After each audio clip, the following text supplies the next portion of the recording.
Papalagay na natin totoo yung sinabi ng human rights.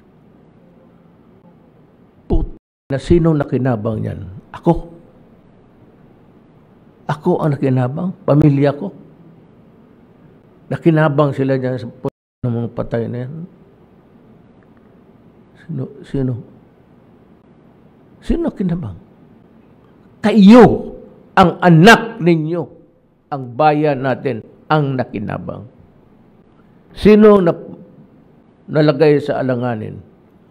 Ako, pamilya ko, yung buhay nila, gagantay ang mga yawa na yan. Hindi naman ako milyonaryo na may isa akong squad dyan sa likod ng bantay. Ako pa ang napoproblema ngayon. Ako. Ang nakinabang kayo. Kayo, mga Pilipino. Totoo lang.